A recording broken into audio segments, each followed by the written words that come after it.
అంబటి రాంబాబు గారు ఒక అనుచిత వ్యాఖ్య చేశారు. ఇమ్మీడియట్‌గా ఆయన ఆ వ్యాఖ్య చేసేది లేకుండా ఉండి, వాళ్ళు నన్ను బూతులు తిడుతూ ఉంటే నేను కూడా నోరు జారు అని అయితే చెప్పారు. సరే, ఆ ముఖ్యమంత్రిని ఉద్దేశించి ఆయన చేసిన చిన్న అనుచిత వ్యాఖ్య ఎవరు సమర్థించరు, సమర్థించకూడదు. చట్ట ప్రకారం ఆయన మీద చర్యలన్నారు, అరెస్ట్ చేశారు, జైలుకు పంపారు. పర్లేదు. కానీ మరొకవైపు అంబటి రాంబాబు గారి ఇంటిని తగలబెట్టి, అంబటి రాంబాబు ఇంటి మీద దాడి చేసి, ఆయన కార్లను తగలబెట్టి, ఆ ఫర్నిచర్ ధ్వంసం చేసి, ఇంటిని ధ్వంసం చేసి, అది పోలీసుల సమక్షంలో జుగుప్సాకరం. ఎవరిచ్చారు వాళ్ళకి హక్కు? పోలీసులు ఎందుకు కంట్రోల్ చేయలే? ప్రభుత్వం ఆయన ఎందుకు ప్రోత్సహిస్తుంది? స్వయాన కేంద్ర మంత్రే మేమేంటో చూపెడతాం, సినిమా చూపెడతాం చూడండి అని చెప్పిన తర్వాత వాళ్ళ పార్టీ కార్యకర్తలు, శ్రేణులు వందల వేల మంది వెళ్ళి మూకుమ్మడిగా దాడి చేయడం ఏంటి? అండ్ మరొక వైపు జోగి రమేష్ గారి మీద ఒక అనుచిత వ్యాఖ్య చేశారు అని అంబటి రాంబాబు ఇంటి మీద దాడి చేసి తగలబెడితే, ఏమీ మాట్లాడకపోయినా కూడా జోగి రమేష్ ఇంటి మీద ఎందుకు దాడి చేశారు? ఏకంగా పెట్రోల్ బాంబులతో ఎందుకు ఇల్లు తగలబెట్టారు? ఏంటి ఇదంతా? చాలా దారుణమైనటువంటి అరాచకం అధికార పార్టీ చేసింది.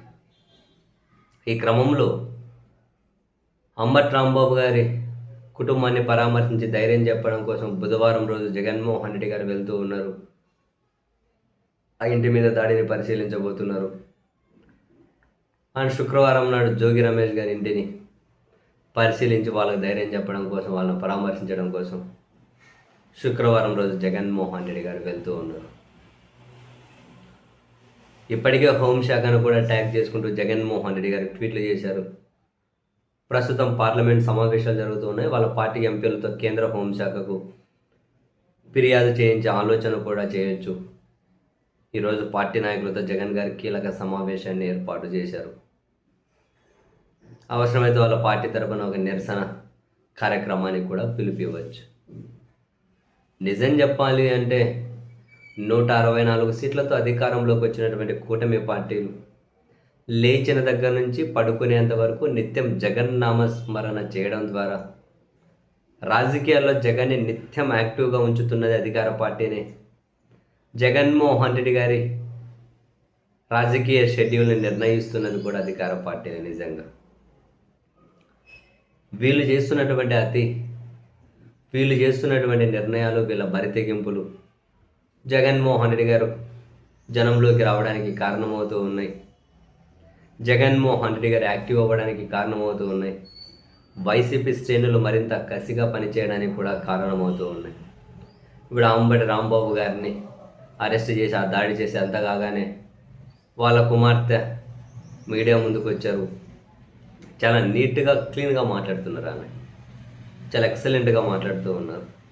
నెట్టింటి అప్పుడే చర్చ జరుగుతుంది. అంబటి రాంబాబు గారి రాజకీయ వారసురాలకి అయితే బాగా సెట్ అయ్యేటట్లుంది, చాలా బాగా మాట్లాడుతున్నారు అని. సో నిజంగా వైసీపీ శ్రేణులను, ఆ కుటుంబ సభ్యులని అందరినీ యాక్టివ్ చేస్తుంది అధికార పార్టీని. ఎప్పుడు వాళ్ళ రాజకీయాల నుంచి దూరంగా ఉండకుండా నిత్యం రాజకీయాలతో టచ్లో ఉండే విధంగా, నిత్యం రాజకీయాలు చేసే విధంగా అధికార పార్టీని దగ్గరుండి వాళ్ళని యాక్టివ్ చేసుకుంటూ ముందుకు వెళ్తూ ఉంది. దాని ఫలితమే కదా ఇదంతా.